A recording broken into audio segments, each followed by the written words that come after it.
Hi students, நாம் இப்போ example 4.6 போகலாம். ஃபர்ஸ்ட் சம் போகிறேன். இது நம்ம லெட் என்ன பண்ணுங்க, y கூட எடுத்துங்க. Cos inverse of minus 1/√2. Cos inverse இந்த பக்கம் தான் ஆகும், காசு ஆகுமா? அப்போ cos y equal to minus 1/√2. நமக்கு மைனஸ் 1/√2 நமக்கு என்ன பண்ணலாம்? நமக்கு 1/2 எப்போ நமக்கு 5/4 வருமா நமக்கு? அப்போ மைனஸ் வரும் காஸ் 5/4. சரிங்களா? இப்போ நீங்கள் இதுவே சைன், சப்போஸ் சைன் எப்படி இருந்ததுன்னா நீங்கள் என்ன பண்ணியிருப்பீங்க, சைன் ஆஃப் மைனஸ் 5/4 போட்டுருக்கலாம். டேனுக்கு இதே போட்டுக்கலாம். சரிங்களா? டேனுக்கு இப்படி போட்டுக்கலாம். ஆனால் காசு வந்து என்ன பண்ணோம், காஸ் ஆஃப் 5 மைனஸ் 5/4 எடுத்தணும். என்ன ரீசன்னா என்ன பண்ணுறோம், இங்கே காஸ் ஆஃப் 5 மைனஸ் டீட்டா, அதை 180 மைனஸ் டீட்டா கூட மைனஸ் காஸ் டீட்டா, இந்த ப்ராப்பர்ட்டி யூஸ் பண்ணுறோம். ஓகேங்களா? இப்போ இதை நம்ம எல்சி மெத்தட் போடுங்க. காஸ் வரும் 4π மைனஸ் 3π வருமா? அப்போ 3π/4. 5/4 45, 45 3 இந்த 135 வருமா? அது கண்டிப்பாக எங்கே இருக்கு நமக்கு வந்து இப்போ therefore இங்கே காஸ் ஒய் தானே இருக்கு, இங்கே காஸ் ஒய் இருக்கு.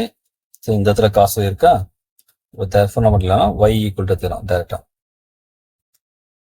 therefore y equal to 3π/4 which belongs to அது 0 to π.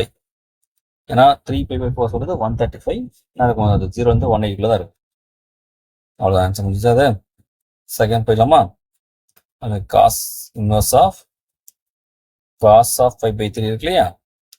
அந்த மைனஸ் 5/3 எங்க இருக்காது? கண்டிப்பாக நமக்கு 0 to πக்குள்ள இருக்காதுன்னா அது என்ன பண்ணுங்க, இந்த ஃபார்முலா யூஸ் பண்ணீங்க.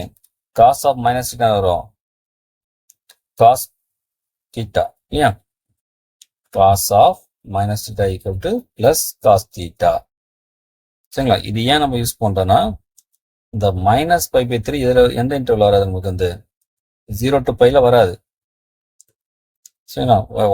வந்துச்சு நமக்கு டேரக்டா காசு கேன்சல் போட்டு அந்த டீட்டா அப்படியே கொடுக்கலாம். இப்போ என்ன பண்ணலாம், நமக்கு 5/3 போடலாம். என்ன ரீசன் 5/3 போடலாம்? ஏன்னா அந்த 5/3 எங்க வரும் நமக்கு 0 to πல வந்துடும். அவ்வளோதான். தேர்ட் சம் இல்லமா? Cos inverse cos 7π/6. 5/6 30 டிகிரி, 7π/6 அது 210 போயிடும். 210 சொல்றது கண்டிப்பா நம்ம எங்க வராது நமக்கு, அது 0 to πல வராது இல்லையா? இப்படி போடலாமா? 5 + 5/6 போடலாமா?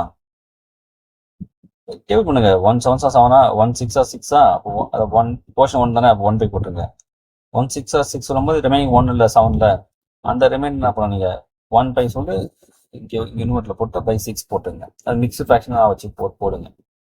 இது ஏன் அப்படி மாத்துறோம்னா, இந்த 7π/6 இருக்குல்ல, அந்த 210 இது not belongs to 0 to π. 0 to πல அது இருக்காது. இப்போ பாருங்க, நமக்கு காஸ் இன்வர்ஸ் ஆஃப் இப்போ நமக்கு 180 + θ, காஸ் ஆஃப் 180 + θ அந்த மைனஸ் காஸ்ட் இல்லையா?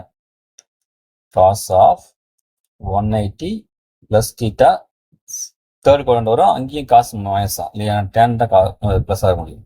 அப்போ மைனஸ் காஸ் 5/6.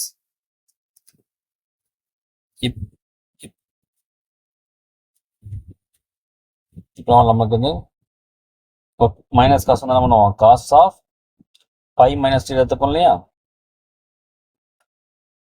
இப்போ காஸ் இன்வர்ஸ் ஆஃப் இது வரும் காஸ் ஆஃப் 5π/6 வரும். இது 5π/6 அது 13 × 5 150. 150 கண்டிப்பாக இருக்கும், 0 to πக்குள்ள இருக்கும். இப்போ ஆன்சர் நம்ம என்னது 5π/6 ஆகும்.